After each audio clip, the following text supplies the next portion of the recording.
Welcome to the very first episode of Popcorn and Pals. We're your hosts. Should we say our last names? No, Do you do that on podcasts? I wasn't going to. Big Z and J Dog.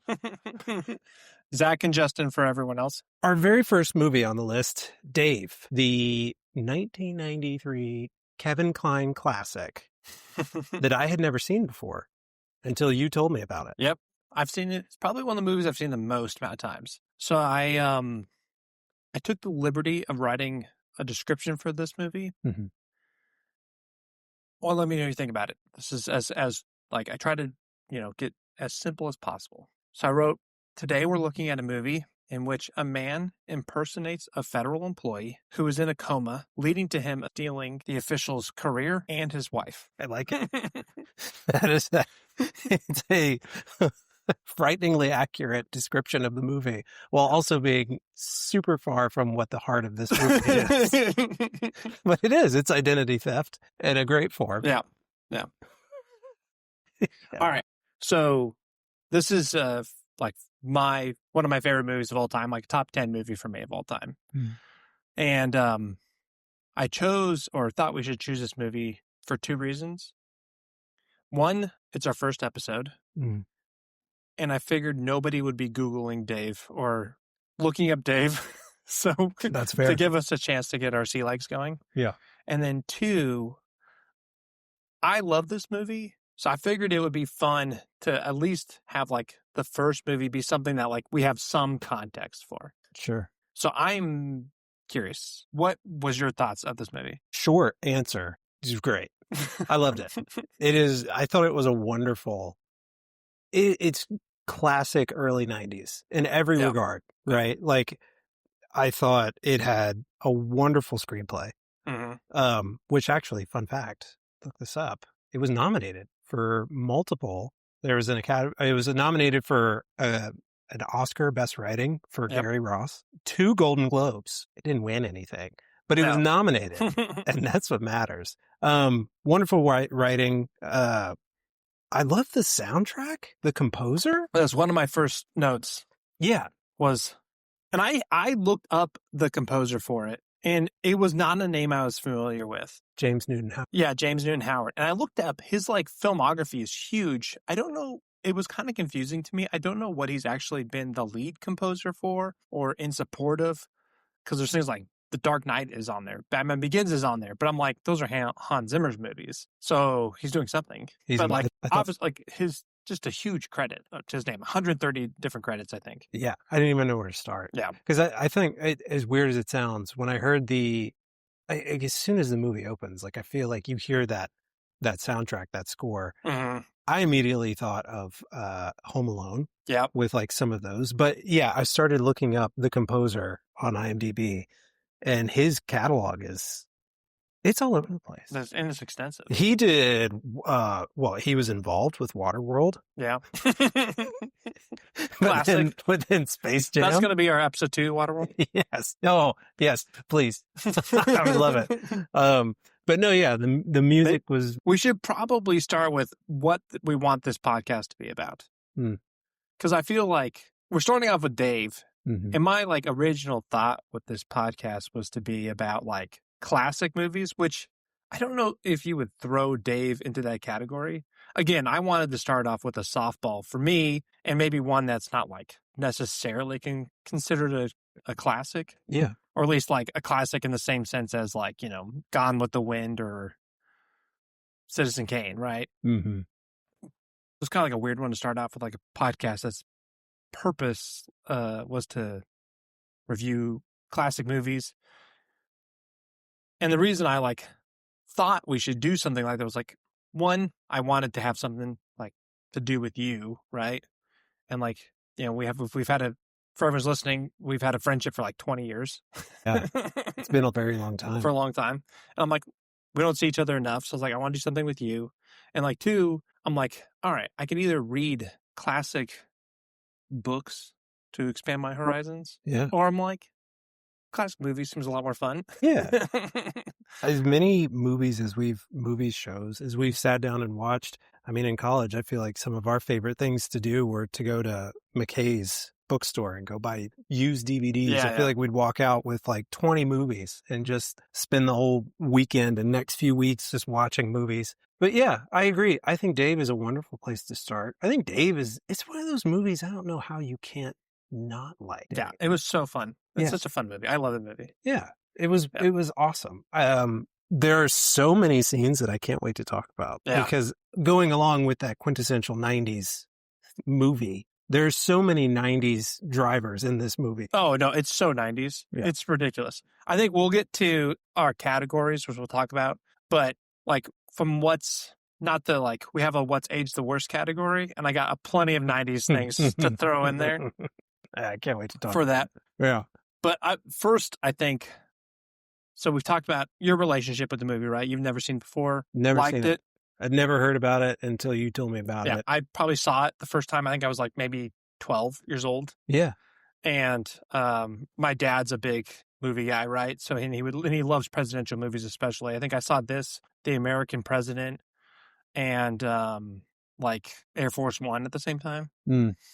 And I've always loved Dave. It was like, speaking of McKay's, right, which is like a Tennessee bookstore for used books. I think I bought a Dave and American Presidents like DVD combo when I was in college with you. It laid the foundation for your interest in politics. Yeah, for sure, for sure. Speaking of politics, fun fact about Dave, Bill Clinton, who was president at the time Dave came out, Bill Clinton loved Dave. Mm-hmm. Bill Clinton thought it was funny. I had to write this down. He gave Gary Ross, the writer, an autographed script and a picture of himself holding a Dave mug. All right. So I read that too, and I was like, okay, that's cool, right? The president's doing that, everything. I'm like, it's a little presumptuous, right? That he like thinks that Gary Ross would want that. Yeah, I mean, now granted, the politics of this movie is very Democrat Clinton coded, which I have a lot of opinions on. You wanted to get rid of the charity? Is that no? You did, didn't you? Look, you got to make cuts somewhere, right? Yeah, right. I mean, like, you got to balance the budget. That's one of our biggest problems in this country. Might as well start with the orphanages, okay? Yeah. Who needs homes? Those kids don't need homes. Homeless kids don't need homes. Yeah. They're homeless, right? No. No, but I do have some comments on the politics of this movie. Yeah, you know me. I don't really get into politics too heavy. So it's very silly, in my opinion, in that front. It's not serious whatsoever. No. And I think there's a lot to like in it, regardless of politics. Yeah, absolutely. All right. So first thing, let's start with, you like the movie, new to it. I've seen 100 times. Love the movie, one of my favorite movies of all time. I thought we would just compare some initial notes that we had. Mm-hmm. So we already talked about the score. That was my second note. My first note is, I think DC is just like one of the greatest movie locations of all time. Yeah. Like, it works almost in every movie. It's when you go to DC, you feel like you're in a movie. Yeah. Like, you and I went to DC for the first time together during a government shutdown. Not this government shutdown, but Obama's government shutdown. Yeah. Honestly, if you only have like 4 hours, I always tell people this, like if you only have like 4 hours to spend in DC, a government shutdown is the best time because there's like no one around. It was the best. So you can just like pop from every monument without having anyone to bother you. We rented bikes and we rode in the streets because everything was blocked off. There was nobody there. Couldn't get into any like museums or anything. It didn't matter. They only have 4 hours. You can see all the museums, all the monuments, I mean. No, exactly. Yeah. Especially if you're on a bike. It was so cool. It was so much fun. No, DC is incredible. I just think it's a great movie location. I'm like thinking like all the great DC movies, and not even great movies. Deep Impact is a DC movie, and it's a lot, like, I just love them walking around talking about meteorites in DC. In our nation's capital. In our nation's capital. I think it's just great. I think it's a great movie location. I think Dave being introduced, riding out on a pig. Yeah. I'm like, it just sums up like the character in like 3 seconds. I don't know who thought of it, but when I was like, he's walking out on a pig. And I was watching it with my wife, and she'd seen the movie too because I forced her to watch it many times.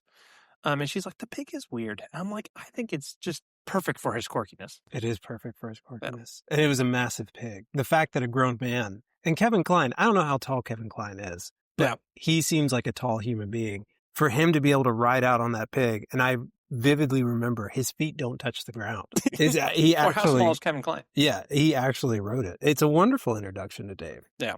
I think that's like one thing I think this movie does really well is like, and we'll talk about it when we talk about our categories, like best scene and stuff or best characters. But I think it very quickly, every time a character is introduced, very well establishes them immediately. Mm-hmm. I think like Dave coming out on a pig, silly, going with the flow, like is very much his character. Mm-hmm. So how about you? Any initial thoughts that you have? The pig is like very random, but I was like, I think it speaks to that ability to talk to characters immediately in the film. Exactly. I had that down as, I don't know if it comes across like purely as like a writing, like a script thing, but I feel like a lot of modern movies, they kind of hold your hand a little bit. And I feel like this, not that there wasn't like any, exposition whatsoever, but like the movie treats you as an adult. Yeah. Watching it, right? Like it's a fun time. It's a lighthearted time. Mm-hmm. But I thought that, like with just like the ease of understanding what's going on. And then the humor, I thought the humor was it's almost like a milder form of comedy. It's not like fall over in your chair, laugh out loud funny. No, but like, Dave riding out on a pig. It's so silly for his character. It works perfectly. Yeah. One of my favorite scenes, I think, and I think it also sums up some of the humor really well, is when he walks into the Oval Office for the very first time when he's like acting as President Mitchell. He says hi to like his staff, the ladies, and he walks. He walks into the Oval Office and he sits down in the president's chair and he flips backwards. Yeah. And he falls out of his chair. And it's so silly, but like it's perfect for Dave. And it's like, again, you're not going to fall out of your seat laughing, but no, I think like all of this like speaks to, which I think is like a part probably in discussing this movie that we won't touch on too much because I'm not super familiar because he's such an 80s director, but Ivan Reitman, right? Like just like a giant of the 80s, right? He did a lot. I'd never heard of him before this movie, but I don't. Yeah. Okay. Let's pause right here. Okay. So if any like movie people are like listening to this, like Ivan Reitman's obviously like one of the best directors of all time, Ghostbusters, all this stuff. Mm-hmm. And then like we go and say like, well, I've never even heard of him, right? So let's just clarify this. Like this podcast is not for like movie buffs, right? No. To me, like this is like we are two dudes who are friends who are watching. I am an accountant. You're in like marketing. Yeah. At a healthcare company. We know nothing about the movie industry. If you want like insightful things about the movie industry, if you want deep analysis, there's plenty of podcasts for you. The Ringer has like 700 of them, right? Go listen to Big Picture, okay? Like those guys are critics. We are not critics. We're just going to be some like lay people watching old movies. We're going to like classics. We're going to not like classics, right? There's going to be well-respected movies that we are going to feel like, no, get it, Yeah. So like, I'm just like, I never heard of Ivan Reitman. One of the most famous directors of all time. We are not the people who know that. Yeah. So anyways, that's my, sorry, back to Ivan Reitman in his direction in this movie. Yeah. I thought it was phenomenal. I think there were so many scenes, especially early on, like you were talking about DC as the backdrop in the setting. I thought so many scenes, they were just pretty to look at. Even like interior scenes where like, I think like when Dave gets first introduced at like, I don't know if it was a ball or something that President Mitchell was doing. It was just a beautiful scene to look at. But yeah. We'll talk about that in best scene. That's one of my best scenes. Is his introduction. Mm-hmm. No, I think to your point about this, like the movie holds your hand, but doesn't feel like it holds your hand, right? Like it uses the organic relationships of the characters. Like the fact that Dave like doesn't know what the hell's going on. Yeah. Is perfect for exposition, right? Mm-hmm. The fact that he has to, later when Sigourney Weaver's character like figures out about what's going on, he has to explain things to them. He has to show her things. Again, an organic way to bring the audience along with them, which I think you look at like some of the other Ivan Reitman movies I've seen, which is not like honestly that much. But like I think Private Parts does a really good job of that. I'm not a huge fan of that movie, but I think it does a really good job of like organically pushing the movie forward. I think Ghostbusters is just a delight. Mm-hmm. And like the way it introduces characters, the way it introduces the world, right? It creates those point of view characters that they need to make it feel organic, right? And then plus I think the cast of this movie is so great that they can just lay down some exposition, right? Whether it's, like Kevin Kline is so delightful, right? Frank, I never say his name right, like Langella. Yeah, Langella. Like he's just like holds gravitas when he talks, and like I think he probably does the most exposition in the movie, explaining things to Dave, right? That's a good point. His character Bob Alexander, and like he just like owns and chews the scenes when he's. One movie I think about this a lot too, with like the way exposition is delivered is Back to the Future, and like Christopher Lloyd in those movies. He's just like he's literally explaining like techno bangle, techno babble, excuse me. Yeah, and it's just like it's coming out of his mouth, and it's so good. Yeah, right. You don't even mind that he's like explaining the time paradox of whatever because he's so quirky. Because he's so just like it just works, right? And I think, and I don't want to step again on like another category we have, right? But I think like the Bob Alexander character puts a lot of that weight on his shoulders. Yeah, I love Bob Alexander. He was such a serious character. Mm-hmm. One of the dynamics that I really enjoyed about this, and I don't know if this probably came through more in like the script, but you have Bob and Alan. Yeah, Alan. And they almost kind of play like the angel and the devil on Dave's shoulder. And because Bob is, trying to get him to follow his agenda. But then you have Alan, who I think he initially goes along with it. But I think when he sees it like Bob is really like unrelenting, that's when he kind of turns side and he wants to, save Dave and have Dave's back and stuff. But that dynamic, because, you have this dude who's kind of like a fish out of water. Yeah. He's just trying to do his best for what he thinks he's serving his country. Yeah. But like he starts to see certain things going on that Bob wants done, and he sees that these are bad, and he wants to help make a change. So having Alan on his side, like that's a fun dynamic in this like comedic element of let's switch places with the president. Yeah. Oh yeah, I think so. Let's start talking about the categories, because I think we can start really diving into specific parts of the movie that we liked. So since this is the first time we're doing this, I'm just going to go over like our standard categories. I don't know if we're going to have a place for all of them. We talked about this before we started recording. But our standard categories right now are going to be best scene, best character, worst character, or weakest link in the movie, which I really find a lot of struggle with this piece. Yeah. I think just the cast is so great in this movie. Mm-hmm. Age the best, age the worst, right? The theory of this podcast is that we're going to look at like classics. Honestly, like probably a 1993 movie is like one of the oldest movies or one of the newest movies we're going to look at. Mm-hmm. Who knows? We could change this podcast to just 90s movies because it's, maybe more interesting than like, it happened last night from like 1932 or whatever it is. Even though I have seen that movie, it's kind of fun. Yeah. And then we have what are they talking about, or WTF are they talking about? And again, I think it's gonna be tough for this movie because we're kids of the 90s, so the language is familiar to us. Like I don't want to put myself in like a Gen Z shoes to try to figure it out. So I don't know if that particular topic is going to be applicable for this movie for us.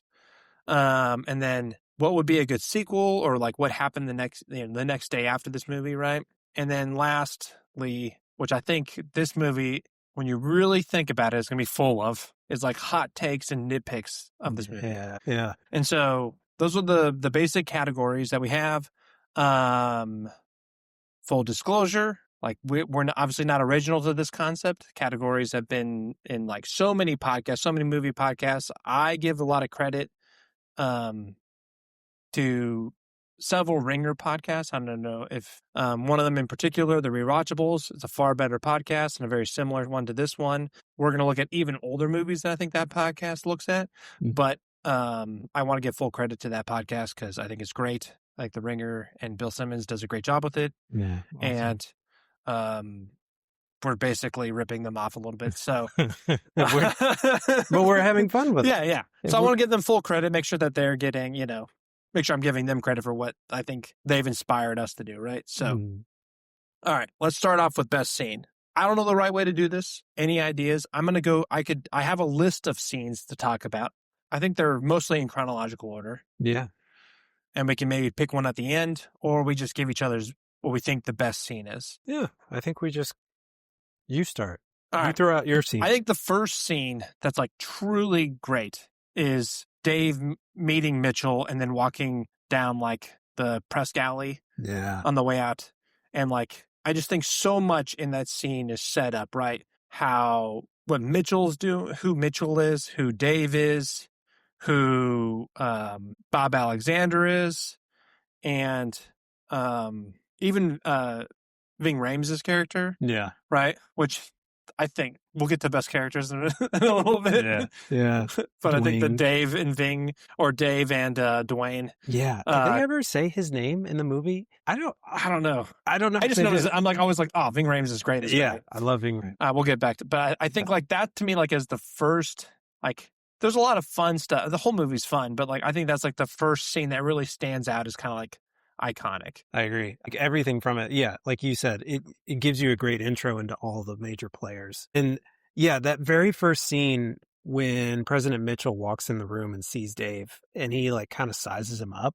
I thought the editing was great because I mean, it's 1993. So to have there be like no like stitching, I mean, I have no idea about it. Yeah, like the split screen, you mean? Yeah, when they're doing like two screens. Yeah. It was perfect. I thought it was great. Yeah, they even like cross paths, I think, at one point. Yeah. Right, where they're like the camera's literally moving in front of each other and it's like a dynamic movement. I mean, like it's mostly static, but yeah. I thought it was a good job too. Yeah.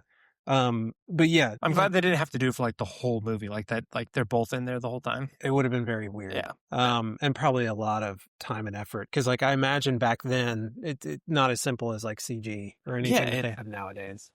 It's Lindsay Lohan's Parent Trap, right? Yeah. It's like, like the movie's fun, but it's like you can tell when they're in the scenes together, right? Yeah, no, exactly. But yeah, like I feel like you get a great sense of who Mitchell is, who Dave is. Mm-hmm. You get to see like the start of Dave and Dwayne's buddy relationship. Yeah.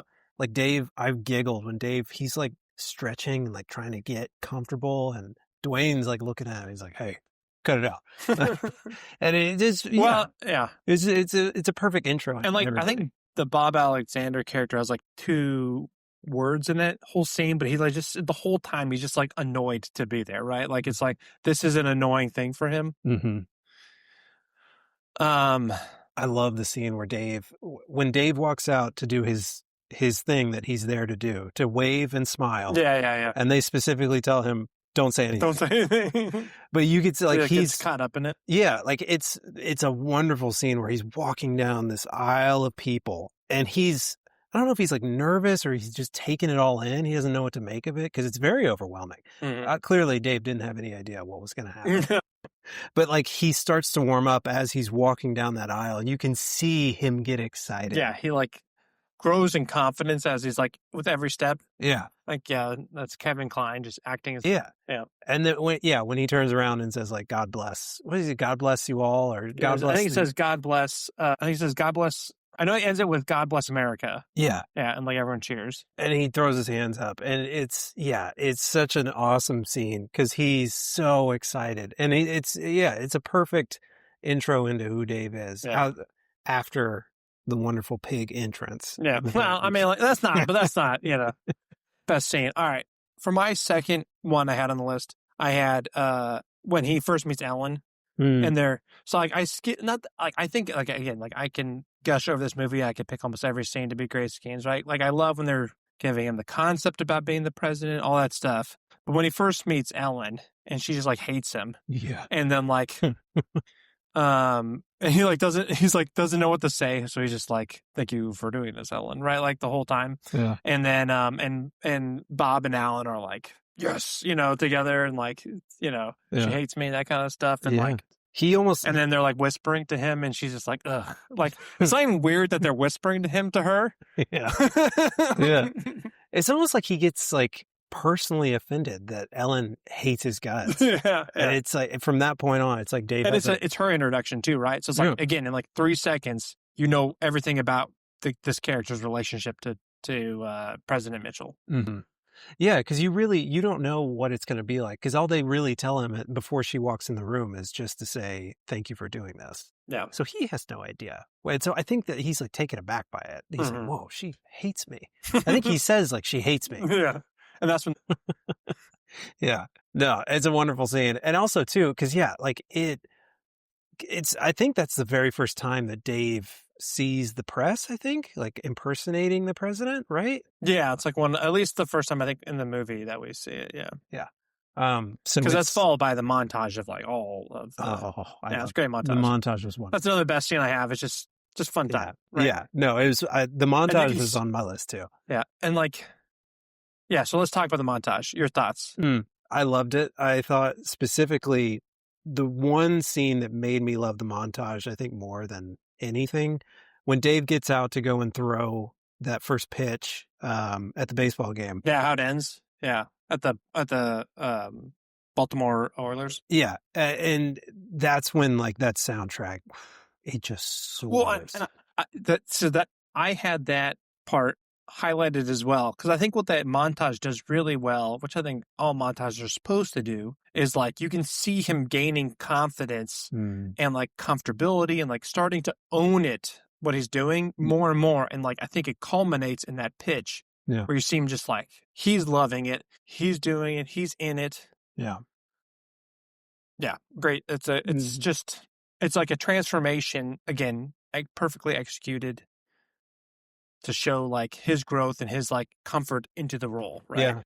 And like you brought up a good point earlier about how they use exposition to drive like we learn with Dave. Yeah. And so like I think in that montage, I think they show, if I remember correctly, like him sitting in like his cabinet room, and they have like big cardboard cutouts of all the cabinet members, and they're like, who's that? And like we're learning with Dave, especially for somebody like me, because like, again, I don't get into politics, so I got to learn a little bit with it, even though it's not a serious political movie, but it's, oh, Dave is serious.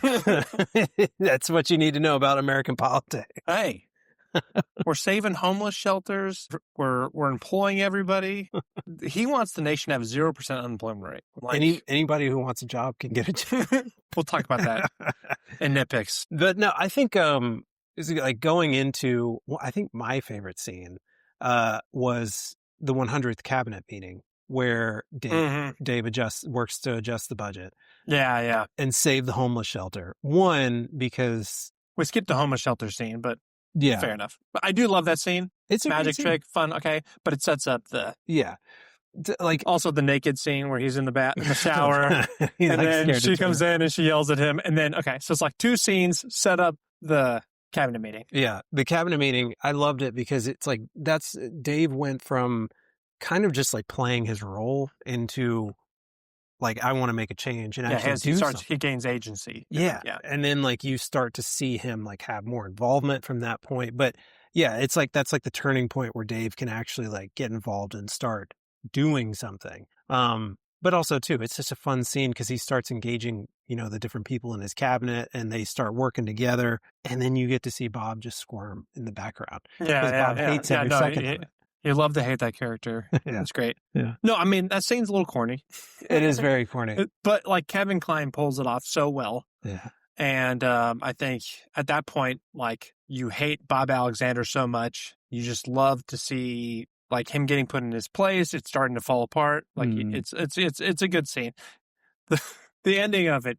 Sometimes when I watch them like leaving the meeting and like shaking hands, like, oh, good job, Mr. President, and all that stuff. I'm like, he balanced the budget on a notepad. Yeah. Like no laws were created. Yeah. Congress is appropriating money to be used. Yeah. Like he has to go, like definitely not a legally binding notepad, but it is a great scene. I think for my next scene, I got a couple more before we pick a good, like, what is the best scene. I got when Ellen figures out that he's Dave. Yeah. And, she asks him about his time in the state senate. He's like, we weren't in the state senate. And then they go on their car ride and they start singing show choir, right? They singing Annie and the sun will come out tomorrow. And like the cops like, you're good, but she's not very good, right? And all that stuff. Yeah. And like culminating in like, what would you do for one last day as if you had one more day as president kind of thing. Like, I think it's the first time that they're like really bonding. And like Ivan Reitman added that scene of them singing late because he felt like they needed more time to spend together. I feel like that's like one of my biggest complaints about modern movies, which is another reason I want to look back at classics, because they actually let things breathe in their films for the most part. It's like, you got to give those moments where you slow down the narrative and you let the characters bond. And then that way, when the narrative picks back up, it means something. Yeah. And I think adding that scene, while it's kind of funny and cheesy and corny, it brings those two characters so much more together. Again, we'll get back into nitpicks about talking about a woman who falls in love with a man who looks exactly like her husband. But besides that, but besides that part of it all, if you get past the, that part of it all, it's really I do feel like that scene is like so important for their relationship. Yeah. And it's just fun. Yeah. I mean, I didn't know that scene was added. Yeah, it was added late after they. Like essential to their relationship. Yeah. Because other than that, they don't really... Like, why would she want to help him? Yeah. You're like, okay, you impersonate my president. I have no idea, or my president, my husband, and my president. I have no idea who you are. All right, I'll help you. Like, that doesn't make any sense. I need something to like found that relationship on. Yeah. And then the press conference scene when he fires Bob, and then goes out there and like declares the employment rate's going to be 0% of the U.S. Yeah. I think that's my last great scene in the movie, right? Yeah. Where he's like, and I would say the end. Well, maybe one more. Yeah. No, I like that scene too, especially when he brings in Ellen into the Oval Office to like really lay it down on Bob. But then, and then Sigourney Weaver's like so nice to him, and he's like, "Oh, I'm done. I'm cooked." He knows. Everyone knows. They have a press conference. I'm fired. I liked at the press conference too, because he made it a point, like when they're trying to teach him how to be President Mitchell. They're like, President Mitchell, when he gives speeches, he always has one hand in his pocket. Yeah. And he's like, no. During this speech, he had both. Yeah. And he did. He had both of his hands when he was doing that one, talking about everybody gets a job. And I think probably the last great scene is the joint session, exonerating the vice president from the scandal. Yeah. Showing evidence that it's Bob, the speech, taking ownership of everything. Would love to see that in politics today, but whatever. And then, faking the second coma, replacing him in the car ride. Then, Ving Rhames being like, I take a bullet for you. And the culmination of the culmination of the movie, walking off into the sunset, like literally. I mean, it was nighttime. Yeah, into the street light. Yeah, he walked fog of street light. Yeah, he walked off into the sunset. Yeah. No, that was You're exactly right. It would be wishful thinking in today's politics. Yeah. But a wonderful end to the movie. And it was like the perfect cap on everything, because Bob goes down. He gets out of his ordeal of having to be President Mitchell in like the most perfect way. I mean, how else would you escape that in a better way? I don't know if you can. No, prison. Yeah, exactly. Exactly. Yeah. And like it was, even though I would have loved to have seen Dave and Dwayne, I have to keep remembering to call him Dwayne, Mr. Secret Service, Ving Rhames, seeing their relationship, I would have loved to see it grow more. But like that very end. At the end of the movie? Crossing his arms, Oh, yeah. No, he doing Secret Service for a local. He came. Yeah, he comes back in the end. But hearing him tell Dave, like, I would have taken a bullet for you. That was a perfect little cap on it. Yeah. We'll talk about that relationship in a bit when we get to the best actors. All right. Any more scenes you want to add? Those are the ones I had picked out. No, I mean, I think those are all like the highlights. Is there, what do you think the number one scene in the movie is? I don't know. It's tough. I mean, like, I think I would probably say that intro scene, and purely I think if I could take like my favorite scene from the entire movie, it would be Dave at the very beginning walking down that aisle of people. And like seeing him get so excited because Kevin Kline, he's just so fun to watch. No, he sets the tone. He owns the whole thing. I agree with you. That's my favorite scene too. Yeah, it's got to be that. Yep. All right, next category. Best character. We'll do best and worst character. Yeah. Again, we're doing this for the first time. Unless you have a way you want to do this, I was just going to pull up the IMDb and start going down the top tier characters and see like what we thought about each one. I mean, yeah, I think best. I'll skip the non-important characters. But yeah. Best, I mean, obviously Kevin Kline. Yeah, he owns the movie. This is Kevin Kline. It's his movie, yeah. Full. You don't have Dave without Kevin Kline. Yeah. I know on our short list of movies is The Big Chill, and we'll talk about that movie. He's great in that movie. This movie's insane. But he is awesome. I love Kevin Kline. Yeah. I feel like I was going back through his IMDb because I'm like, he is so great in this movie. I love him in A Fish Called Wanda, which is also on our list. I love him in The Big Chill, even though I think that end of that movie, it's a boomer movie. It does not hold up for me. We'll have a full episode on it. But he's so delightful. And I was like going back through, he is not actually in that much stuff. No, he's not. But he's so great. I'm like, he should be in everything. I love him so much. You know who Kevin Kline reminds me of? Like, in a certain weird sense, Eric Bana. Okay. I think they are so good that they should have been bigger, but for some reason they're not. Yeah. I put them both in that category, but Kevin Kline, absolutely. Ever since I was, as a kid, it's so dumb. I loved Wild Wild West with Will Smith and Kevin Kline, mainly because of Kevin Kline. Yeah, because that movie's not very good. It's terrible. Terrible movie. But Kevin Kline's so great in it. He's always good in everything. Yeah, he's so good. Yeah, I wish he was in more. Sigourney Weaver, who's also just great in everything. Classic. Yeah, I think if anything, she's kind of underutilized in this movie. Absolutely. Yeah. Again, like hearing that one scene of them like in their little, excursion out of the White House, which is really funny that they escaped. But I know, right? Like, and then they show back up in the car. Yeah, like hearing that scene was added in late, like if that was taken away, she would have barely been in the movie, whatsoever. But she was awesome. Yeah. Bob Alexander, Frank Langella, or Langella. Langella. Thank you. Is that how you say his last name? Pass. Yeah, I have no idea. I don't know how you pronounce it either. Yeah. Very serious. Yeah. Very such an asshole. Great asshole. Yeah, absolutely. He anytime that he was up there, I got nervous for Dave. Yeah. Because you didn't know what he was going to do or what he was going to say. Yeah. He looks so irritated by it, and he's so diabolical. Mm-hmm. It's great. I did not know this actor's name. Kevin Dunn, who plays Alan. The only thing I know him from is Transformers. Yep. Yeah, he's the dad in Transformers. There you go. That's it. I don't know from anything else. He was great. I loved Alan. Yeah, Alan's good too. Yeah. All right, let's talk about Ving Rhames and Dave's relationship. Like, they're not in any of my best scenes, like, for the importance of the movie, but I just want a movie of the two of them bonding. Like, the scene when they are going through the newspapers, like, oh, there you are. And he's like, does the turtleneck make my neck look big? So great. Like, you just see them, like, he goes from, like, almost detest of this person to, like, I would take a bullet for this person. You can see it in every scene that they don't have that much time together. They don't have that many scenes together. I don't know. It's just... No, they're... It steals the show almost for me. They're bromance, pretty much. One, I love that Dave kept a scrapbook of all of the things. Yeah. I was writing as we were doing this. I don't know if you noticed this, he keeps stealing things during the movie.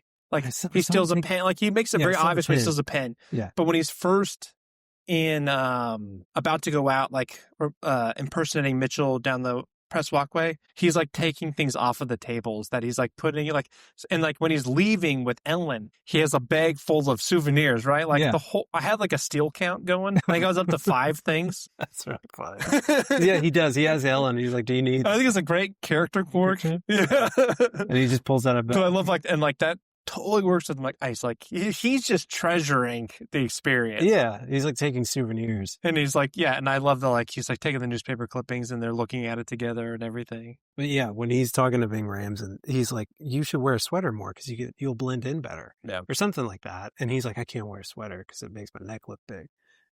And that whole conversation about like, well, could you wear a sweater vest? Could you pull it off? that's the part, again, like, I wish there was more to their bromance, but what we have, it was really fun to watch. Great. And then probably the last main character is probably Ben Kingsley, the vice president. Yeah. They only got a couple scenes, but I think the one scene where he's like talking about how he got started in politics, he does everything he needs to do, and it's clearly an Academy Award winning caliber actor, right? Yeah. Doing a very small part. Yeah. I think this year is the same year that he did Schindler's List. 1993? Yeah. Wow. Just because he had Schindler's List, and then he's coming right off of, in the late 80s, early 90s, I don't know the exact year, but Gandhi, where he won the Academy Award, I believe, for. Yeah. So, I mean, he's just like at the height of his power, just coming in, ripping out a couple scenes. I think he's good. He's good, right? Like, he does everything he needs to do. I wouldn't say I'm like Ben Kingsley makes this movie, but. No, kind of like going back to like Sigourney Weaver, almost feels like underutilized. Underutilized, yeah. Because, he is such a big name. I mean, at the time, like, probably not as recognizable as he is now, post all of those big movies. I mean, like when I saw him, because I was curious when I tried to do some research beforehand, I was like, oh, Ben Kingsley is in this movie. Who does he play? Sir Ben Kingsley, sorry. And, sorry, apologies. But seeing him show up like towards the end of the movie, because they talk about VP Nance. They're like, we got to get him, like send him on a tour to Africa. He can't be here because he's a Boy Scout or whatever. Yeah. And so like, you're like. Make up shit about him, yeah. Yeah. And then I thought that was a really funny introduction when he like brings President Mitchell back, like all these like African like all the souvenirs and masks and a spear. Like I thought that was just funny. And Dave's just like putting things on his head. Like, he was like, oh, the VP is sitting in the Oval Office with a spear, an actual like weapon, waiting for the president. But no, for what he was in, he was perfect. He was great. His whole. I love seeing Dave course correct all of the bad things that Bob did and like make it right for VP Nance, because like you can tell in those later scenes he has such appreciation for Dave, but who he thinks is President Mitchell, right? And like for making things right and doing what was right. And then you can see like the appreciation that he has, and he played it very perfect. I think there's two other big actors, though very small roles in this movie. Laura Linney as the secretary, who is, I mean, she's got 5 seconds of scene. Pretty much. But it's like, that's Laura Linney. Yeah. And I think a more even like, oh, hey, that's so-and-so is when they're doing the tour and it's Bonnie Hunt. Yeah. And she's like, we're moving. Like she's got like like 30 seconds. That's Chief of Staff Bob Alexander. What an honor, everyone. All right, we're moving. Yeah. I think it's always so funny. I mean, they're nothing parts, but they're it's just like bit parts. But at the time, it's fun. These fun to see now. Yeah, absolutely. All right, so who is the best character? Best character? I mean, Dave. It's Dave. It's not fair because like nobody can compete with Dave. This is Kevin Kline's movie. But I think like outside of Dave, I don't know. I would say either Alan. I really liked Alan or Ving Rhames, but only because I think Ving is my favorite, but it's just like their relationship with Dave. Or like I forgot. I love the scene where Dave is making a sandwich. And he makes one for Ving Rhames too. And he's trying to talk to him, but at that point he's like still very standoffish. Yeah. And he's like, he makes him a sandwich and he like sets it across the table from him. Like that was so fun. Yeah. Worst character. I don't know if I have one. Okay. I do not, what I put down for this category, I don't have a worse character, but I put VP Nance purely because he had such a small part. Yeah, and it's really like, it's a nothing part. Yeah. Exactly. Yeah, like, I agree with you. He is such a, like. He has that one scene, which is great, but it's, Like, if he was in more of the movie, I mean, I don't, like, I think what was there was great. Yeah, but you could replace him with another actor, and I don't think it takes away from the movie. Exactly. Yeah. Like, but that's all I could put. Everybody was really good. Yeah. I think that's like a week versus. Yeah. Do you have anything for what the hell are they talking about? No, I really don't. I mean, like with it being in the early 90s, everything is still relative, I think, to like today. But to your point, like younger generations, I don't really think there's anything in here that would like throw people off. We'll get to age the worst, age the best. I got some things. Okay, good. I want to hear them because I struggled with like everything that was in there. I felt like it made sense to me. Yeah, that's because you're old. It probably. I mean, when this came out, we were tiny tots. Yeah, we were kids, but little babies. But we understand most of the context. All right, age the best. To me, what's age the best is like they don't make movies like this anymore. That's like there's a seriousness to it. There's a comedy to it. There's a saccharine element to it. It plays it earnest. Yeah. And I miss earnest movies. Yeah. Like I feel like every Academy Award winning movie has to be depressing as shit. Or fartsy. Yeah, or artsy. Like I miss when like great, like Spielberg does this really well, right? Like he makes an earnest movie that still has something to say, and I miss that type of movie. Yeah, absolutely. It feels like there's, like we talked about at the very beginning, it's hard to not like this movie. Like it's so well rounded on so many fronts that it's almost like it appeals to everybody.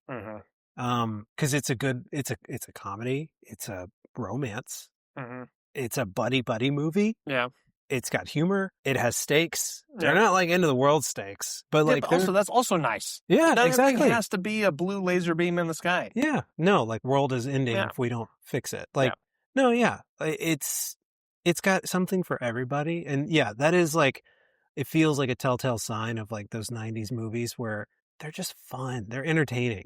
And that's what a movie should be. All right. Do you have anything else for Age the Best? I just think like the whole vibe of the movie. No, I mean we talked about like I love the writing, I love how it doesn't hold our hand, and the humor. Like I really truly loved the humor. Because it's just subtle in some spots. There's like like you're talking about Dave stealing stuff. Like that's really funny. You don't even notice it. It takes like 6 rewatches to see it. Yeah, and some of it's obvious, but like. And he's doing it through the whole movie. It fits his character so well because it's not necessarily that he's like stealing things. No, it's like he's taking memorabilia. Yeah, he's taking souvenirs because he's so excited about he's so like in love with what he's the moment. Yeah. All right. Age the worst. Okay, go for it. Okay.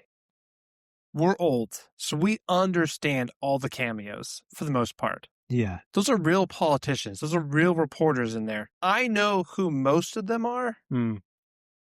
But still, there's ones I'm missing. If a Gen Z person is watching this movie today, every cameo, with maybe the exception of Jay Leno, and even then they would be like, Jay Leno, why aren't we watching, Conan or something? Yeah. Like, it's just like the cameos meant something in 93. Yeah. They just don't mean as much, especially the politicians and the reporters in it, right? Like, I had no idea. I mean, I knew Jay Leno, obviously. Yeah. But I didn't know. There's Oliver Stone is in this. I had no idea. Yeah, right? Like, no clue. Who's like a conspiracy theory guy. It makes a lot of context sense. He's the one that's like, you can see Mitchell's has a mole over here. That's Oliver Stone, right? He did JFK. He did, my God. Nah, it doesn't matter. All right.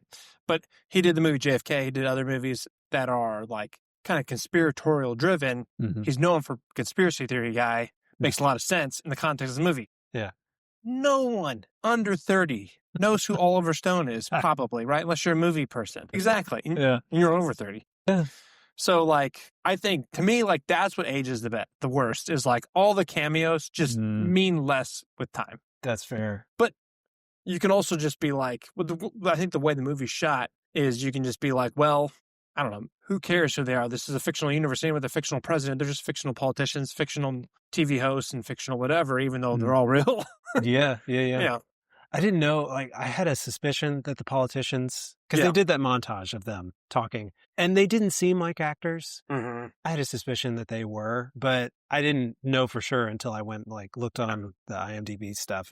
But yeah, for somebody, even, like our age, I'm not into it. I wasn't into it. So I had no idea that those were real politics. But you're right. Anybody in younger generations would have no idea. I'd say they might even be hard pressed to know, like, who Arnold was. When Arnold came and had his cameo in the White House with all the kids. Arnold Schwarzenegger probably would be fine too with today. That's probably him and Jay Leno, and even Jay Leno is probably weak. Yeah. For holding up long term. Probably Arnold Schwarzenegger is the one that's the best. Mm-hmm. The one character I skipped is Murray. Oh, yeah, Murray. Yeah. Yeah. So in my research for this movie, listening to other stuff about this movie, people dog on Murray.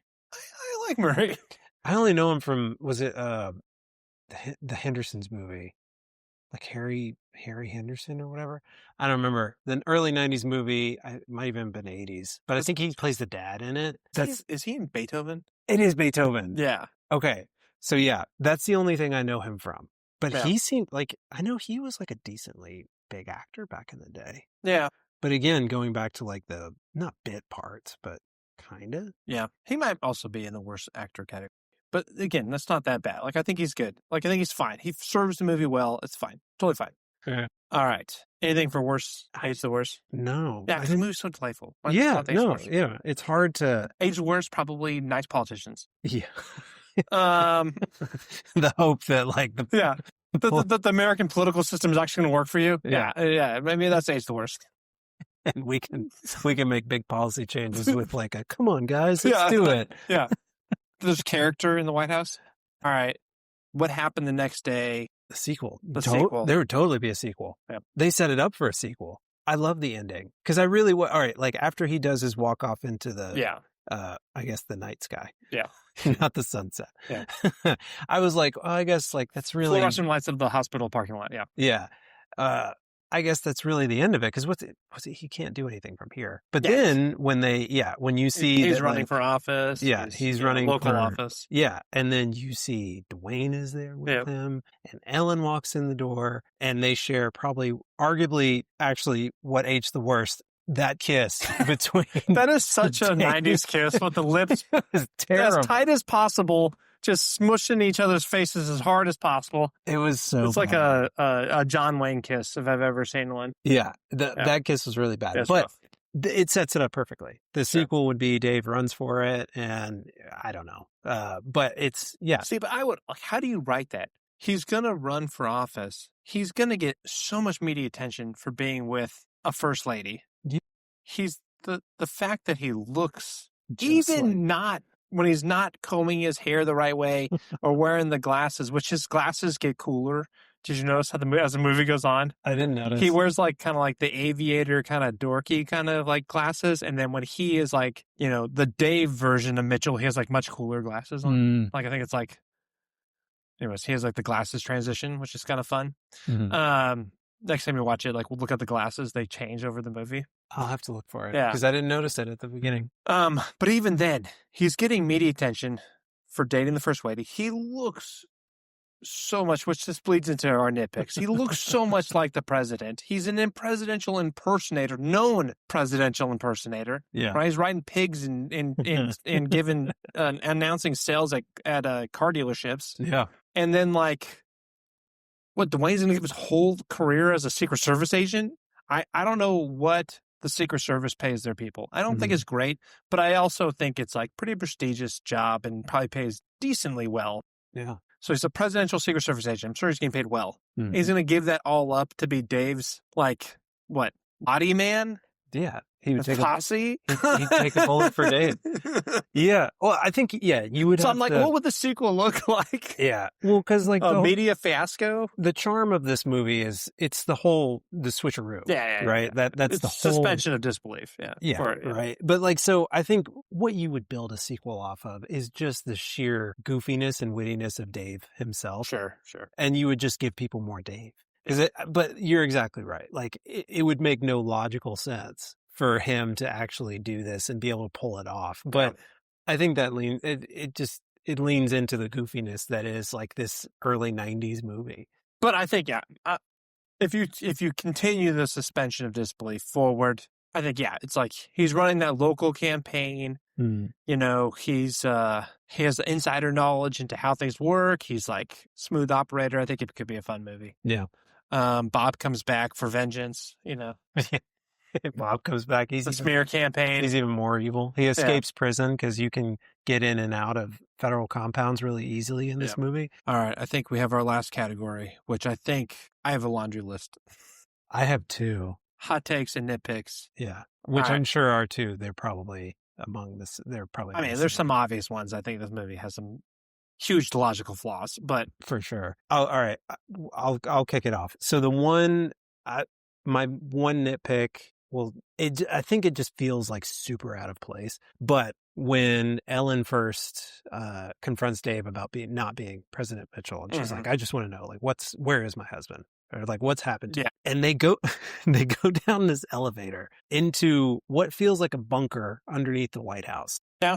And there is it's like a vault safe door that has like the nuclear reactor sign on it. I think it's supposed to be like, is it like a the fallout bunker? shelter, like where you would take the president in event of a nuclear attack? Yeah. I think it's what it's supposed to be. Yeah. It is a little like science fiction-y looking. For sure. It feels, but like they go through the door, there's like one nurse there. I think there might be a Secret Service agent also down there, but there's one nurse down there like watching guard. And then he's just like tucked away in this little side hallway. Yeah.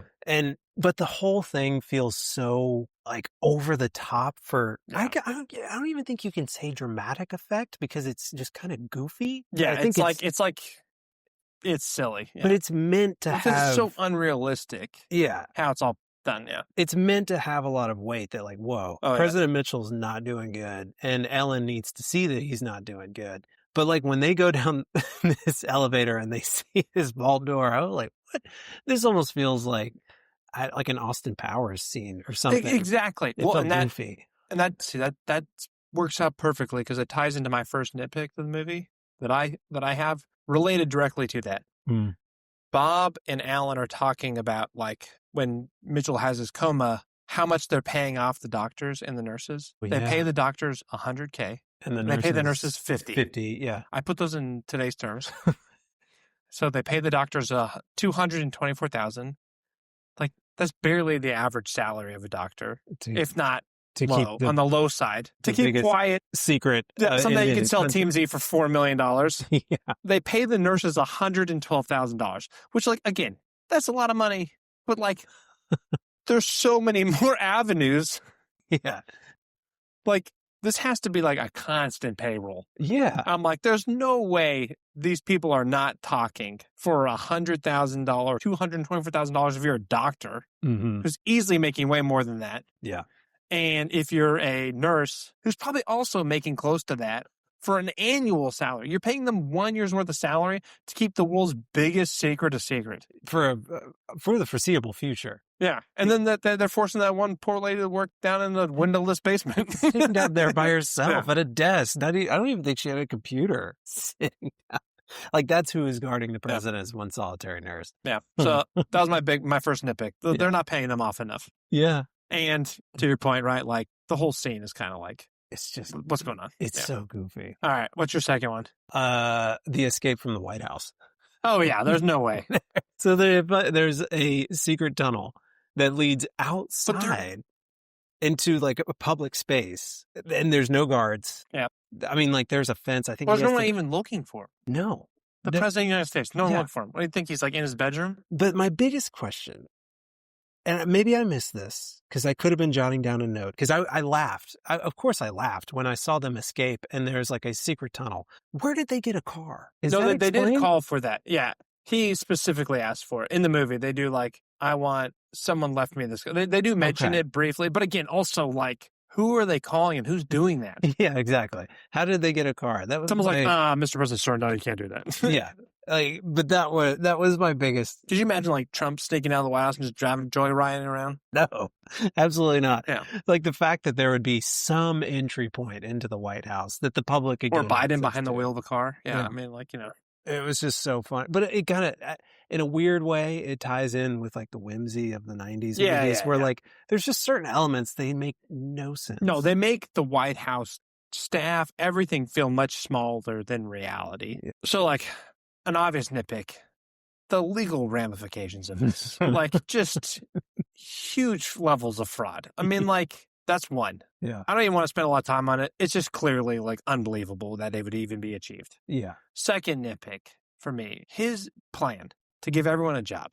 That's just communism, right? Like, right? We're talking communism. He proposed communism to the U.S. Everyone gets a job. I'm assuming the only way they can enforce that is through federal employment. Mm-hmm. And they're either forcing people like, okay, you're just, I'm not going to pretend to understand communism deeply, or like the Russian version of communism versus the Marx version of communism, Marxism version of it, whatever. I don't know. Like socialism, communism, aism that is not capitalism is what he's talking about. Yeah. Okay. Yeah. So that's my second nitpick. I think my hottest take is you talked about how much you liked Alan, which I love Alan. He's great, right? He's very charming in this movie. Mm-hmm. I think he might be a psychopath. Alan? Yeah, Alan. Okay. Tell me about why. All right. First of all, so the first time you meet Alan, he's been propping up Mitchell, who's clearly not a great guy, enabling cheating. Alan's just fine with it. Just going along with it. Yeah. He's fine with that. Mm-hmm.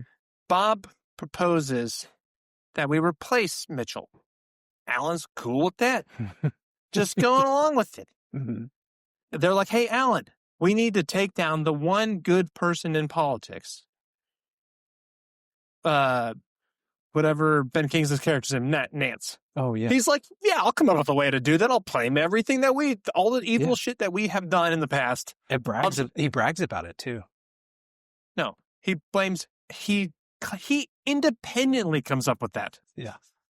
It's pretty evil shit. It is. Does it with a smile on his face.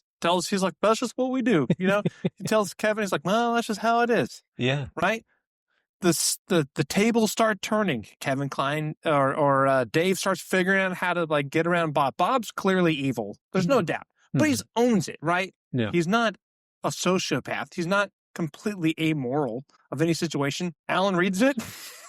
He's like, maybe I should be on Dave's team.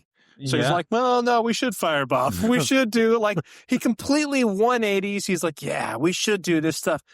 He's just going along full-heartedly without any remorse at any point. He never shows like, when he acts like he has remorse, only when the Dave changes. I think Alan might be the most probably accurate political character, but also evil political character. Yeah. He's just going with whatever is advantageous for Alan. That's a good point. And he survives it. Yeah. I don't know. They present like all the documentation on the scandal, the loan and whatever scandal. I'm not going to pretend to know what's going on with that, but it's a campaign financing scandal, right? I don't know what's in the documentation that indicts Alan, and he's going along with this. So there is something possibly there. But for the most part, I think Alan is just reading the winds and going with the winds. Yeah. And he's okay with destroying people. He's okay with propping up people. Yeah. So I think he might, that's my hot take. He might be the most evil character of the movie, and he's the most politically evil character. He just goes with the politics and just like, yeah, he's fine. Yeah. He convinced you.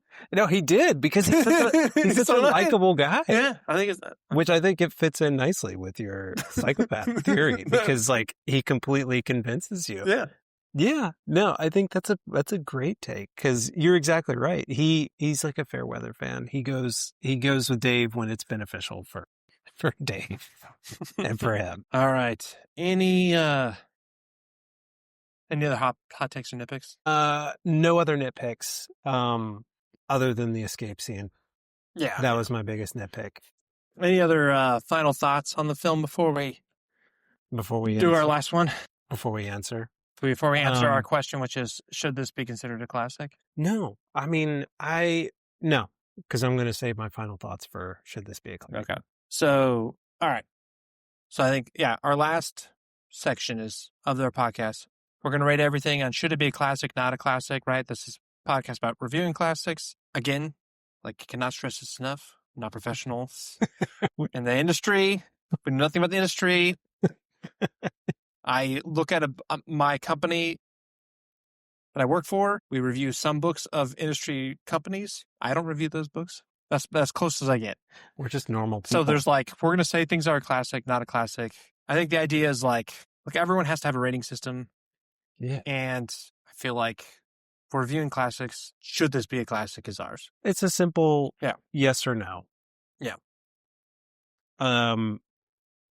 Yes. Yeah, hell yes. This is hell yes for me. This is top 10 movie for me of all time. So it's an easy yes. This is a classic, and it's so funny because at the beginning when you open this up, it's probably like one of the best movies that I feel like you've never heard of or that you've never watched.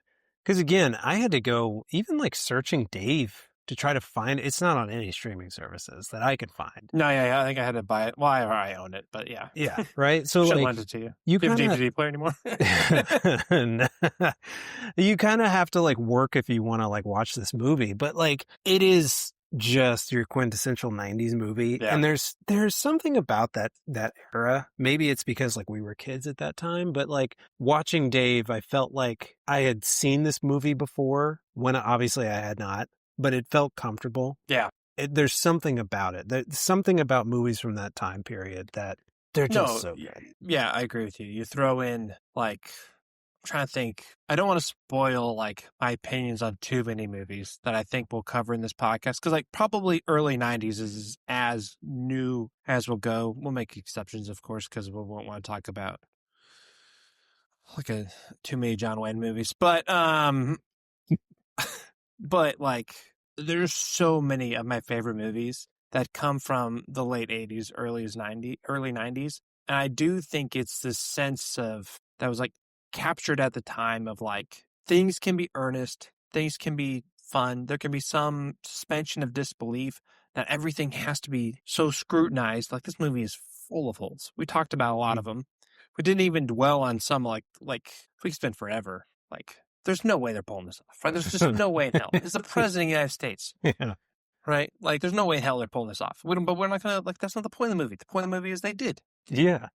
Right? Like, I don't know. It's just, it captures something that I think this movie is well respected, but, like, it's, to me, there's a fun to it. Mm-hmm. And, like, and even more in today's political times, whether you're liberal or conservative, there's just so much animosity, so much hate. And you look back at these 90s politics movies, and I would put like, have you ever seen The American President? No. We'll do that one. Mm-hmm. It's great. Again, I don't want to try and give away too much, but I love that movie. And there's and there's a show. Have you ever seen The West Wing? I mean, I've always heard of it. Yeah, it's the same. It's like the same.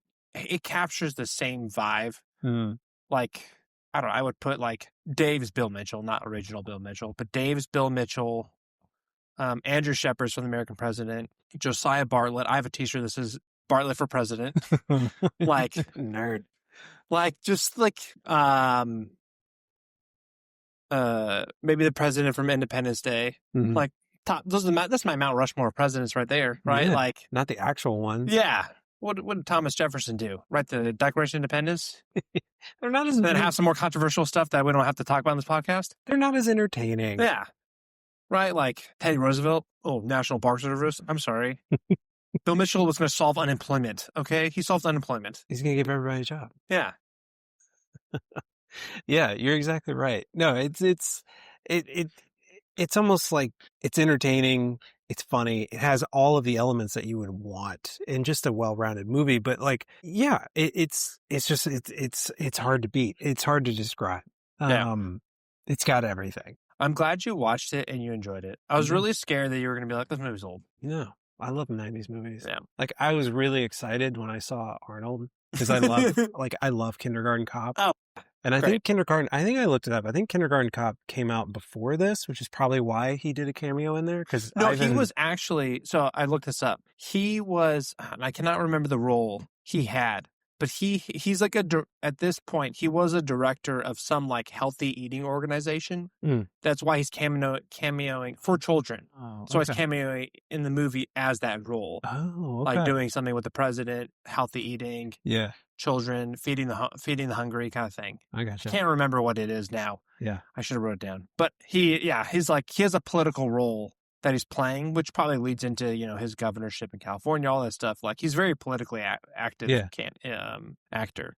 So, but yeah, he actually, there was a purpose to it, I think. Yeah. More than just being Arnold, helping sell the movie. No, I love movies from this time period. And also, like, I think it's respectable too that, like, I feel like this might be a generalization, but I feel like this type of movie probably wouldn't get made today. No. Today's climate of At movies best, this is a miniseries. Yeah, exactly. And it's not like it does anything that's like, super inventive or, new or novel, but like what it does very well. Yeah. I didn't look up the box office stuff, and maybe that's what we should do in the future. But I feel like that's also, we can do it real quick too. Oh, I already did. Okay. All right, I got it. It was a box office success. It reached number 1 in its second weekend. Budget was 28 mil, and worldwide it pulled in 91 million. Okay, 3 times his budget. That's exactly. So I mean, like for today's adjusted for today, that would be about 203 million worldwide. Yeah, but they don't make movies in that $50 million bucket anymore. And when be one thing too, I would be like curious is like how long it was in theaters. You said it's like it's number 1 in its second week, which never would happen today, unless they just have a week where like no one is opening anything. Yeah, but like everything has to make such a killing in the first week, and then it's on streaming in 6 weeks.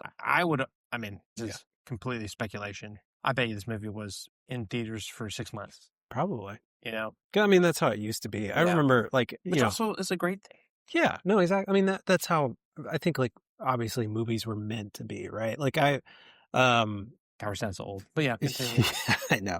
I mean, like, for like a great modern day example, the new Frankenstein movie. If you watched it, like, it came out in theaters probably because Netflix wanted to do Oscar run. Yeah, right. But like, why would I go see that when I know in 2 weeks I can watch it on Netflix? Like, which is what I did. Yeah, exactly. Right. So like, stuff like that. It's hard to compare it to today because, like you said, like they just don't. There's not even movies that are like in that budget range, probably. But I mean, like to see that this kind of movie put up pretty decent numbers back then, and it was also a critical success too. Like if you go on Wikipedia, I don't know if you read Roger Ebert's review of it. I did read like, it. Yeah, I feel like he gave it a glowing review, which that's kind of saying a lot. Like for a movie like this, where this is not, to your point, like Schindler's List or, anything like very serious that would have like real movie critics giving it big thumbs up. Yeah, there's no way it's nominated. I mean, there's probably not nominated for an Oscar. It's probably not even making it to theaters. It's probably a streaming service. 3-part series, 4-part series. But that's the part that's like really cool about these 90s movies is that they did all these things because they were so good. They were so well-rounded. It probably makes more sense, but it is like, it probably makes more sense. Maybe come out with 10, $30 million movies instead of one $300 million movie. Yeah. And then it doesn't have to make $1 billion. They only got to make, if one of them makes half a billion, covering the other 4, like 4 out of 10, right? Like you have to, 2 of them have to be successful for all of them to be successful. Yeah. And I think too, like people forget like this kind of stuff, which it's maybe not this movie in particular, but I think this movie, The American President, again, like comes out a little bit after this. West Wing comes out a little bit after that. Like they build off each other, right? And the industry grows in like a concept more organically. There's success, there's not success, not overwhelming success, but good amount of success, and it builds something. And I feel like today it's like you have to have a movie like Wicked. They have to put like $1 bazillion in marketing. You're bombarded with it from everywhere so that I can make $1 billion so that they can make the sequel come out and make $1 billion. They're going to hit you over the head with it with, like Target dresses or something. And it's like merchandise. And then like every other movie that comes out around that movie cannot succeed because it's like, we got to flood the market with a $500,000 investment to make $1 billion to break even. And then you got a $1.2 billion and you're like, yeah, we made $200,000. Yeah. Which a $30 million movie can make $300 million. Yeah. And make the same amount of profit. It's just like crazy. I don't know. Now we're totally getting distracted from this movie. A classic. No. Yeah. Movie's a classic. It is a classic. Yeah. It's, I think, more deserving than I think we're going to see a lot in the future. Absolutely. No, it was wonderful. I loved watching it. And yeah, it's absolutely something like, I feel like I already talked to like some of my wife's family that's in town, and I was like, have you ever watched Dave? He's like, I've never even heard of Dave. And like after watching, I was like, dude, this is a really good movie. You need to go watch Dave. We've got it on Apple TV for like 24 hours. Go watch it. It's a great movie. Like, yeah, I feel like that sums it up pretty well. Is like, it's probably one of the better movies that you've never seen. Yeah, definitely. All right. Episode 1. Any ideas on how to end the podcast? Thank you for listening. Yeah. Thanks for tuning in, and we'll catch you next time. Yeah. Keep popping that popcorn. Yeah. Don't pop the popcorn too hard. Okay. The podcast and pals. Let's just change it. Podcast and pals. No. Okay. We're not doing that. That's going to be X. Okay, so that was rehearsal 1. So now let's go through the actual thing. Yep.